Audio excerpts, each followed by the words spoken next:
Hi everybody, Kyle Christie here. Thanks for tuning in. These are some of my most favorite lenses for the Panasonic Micro Four Thirds series. Now, I film a lot of weddings. I think I hit 22 last year. Every single wedding had its own low light challenges, etc., etc. So I wanted to share with you my top 5 or 6 low light lenses that I use, and believe me, I was experimenting a lot.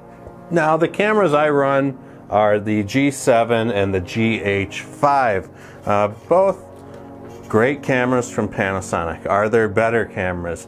Yes and no, but these are what I use. And I want to talk about the lens I love the most out of all of these, and that's the Panasonic 25mm f1.7 lens. This thing is sharp and it provides a pretty good picture quality. And the best part about it is it's like $150. So with that said, I would say this is probably the best bang for your buck if you had to ask me. Now, the second lens I'm going to talk about is actually not made by Panasonic. In fact, it's made by the rivalry of Panasonic and just about every other camera brand, Canon. This is a Canon lens. This happens to be a 50mm f1.8 Canon EF lens. Now, you'll kind of notice that I have a Viltrox speed booster adapter on this lens. Now there's about 3 different speed boosters that are kind of getting tossed around right now. The first one everybody brags about is Metabones. Metabones is a great adapter if you're looking for continuous autofocus, etc., etc. If you're just like me and you manually focus nearly all the time, Viltrox might be the way to go. It'll save you about $400. The Viltrox EF M2 is what I'm running here, and this happens to be a 0.71 reducer as well, so it turns that f1.8 into an f1.3. That's what I love about it. And keep in mind that any of these full frame lenses, the focal point automatically doubles when you attach these onto a Micro Four Thirds platform. This will seem like a 100mm at full frame. So keep that in mind. It's a great lens for aisle shots of the bride and groom, speeches, things of that nature where you need a nice fast lens, but you need to hit your target from a little ways away. That's what I use them for. Now, the next lenses I'm going to talk to you about, there's 3 of them, and they're all from Nikon. Now, I'll save the best for last, and it's not necessarily the best for last, it's also the most expensive for last. Now, we're going to talk about a 50mm Nikon f1.8. Now, this also has a speed booster on it. The one thing you need to keep in mind if you plan on running Nikon glass on your Micro Four Thirds platforms is currently in early 2019, there's no speed boosters or adapters that support Nikon to Micro Four Thirds as far as autofocus goes. They do make them. I have one that is here, but this has no autofocus functionality. So basically, this is great for manually focusing your shots. I like to use this for speeches, ceremonies, similar to what I was just talking to you about with that Canon 50mm. But keep in mind, there's no autofocus when you need to tap that quick autofocus button. Not going to work.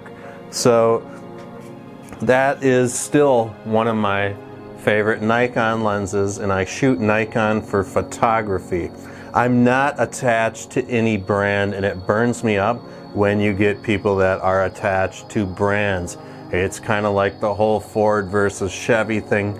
I think people really need to realize a nice product when they see one, and we'd be a lot better off.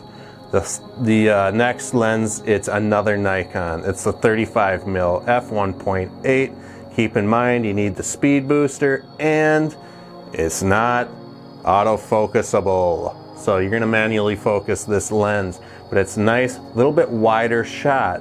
And yeah, I'll just use this for some of the same reasons I'll use those 50s for, but maybe I just want to capture the speaker and the bride and groom in the same shot.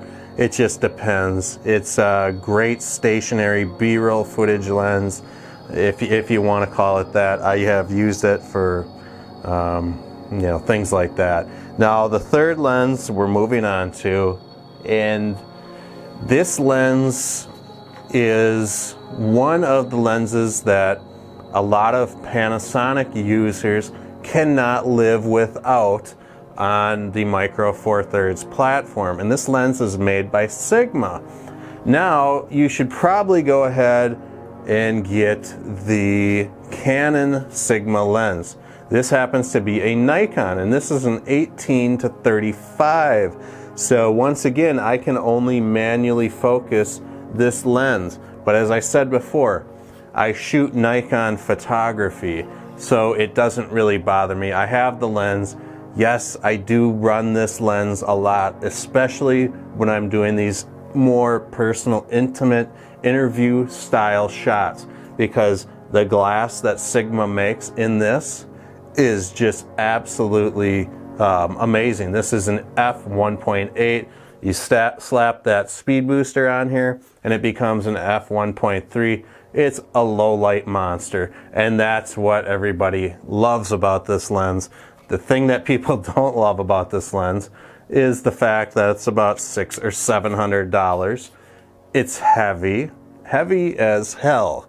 Now you mount this thing onto some sort of gimbal, good luck. You better have one strong gimbal. It's, like I said, it's super heavy. It adds so much weight to whatever rig you're using. I use this a lot just for shooting photos, stationary, interview style stuff. So there you have it. Now I'm going to go ahead and show you footage from all of these lenses, and I want you to decide what lenses you like the best. After a couple seconds of viewing each lens, I'm going to go ahead and uncover what the lens is, what the camera is, and you can decide yourself what your preference or style is. Maybe you might end up liking the Canon lens and running with it on Panasonic equipment. I'll let you make the choice. I want you to also leave me a comment in the description below, because I need to know what y'all think. What do you think about the noise in the image you're seeing? Do you think the image looks too blown out? What do you think about the colors? I'm not going to edit these videos at all. I'm just going to take them in the same light controlled environment. So let's just toss up a couple grenades I have laying around, and let's check out some video quality on that. Hit the subscribe button. If you haven't noticed already, in the description I've got links to all of these lenses and equipment. They're Amazon links, so yes, they are affiliate.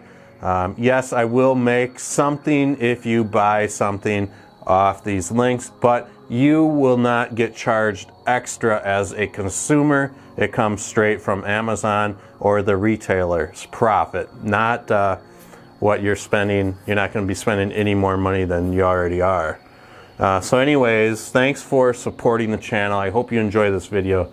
We'll catch you next time. Subscribe, like if you like this video, and we're going to have some more content coming up very soon. I've got a lot of equipment and a lot of experience that I need to talk about, especially from the last year. So we'll catch you later. Thanks for tuning in. Kyle out.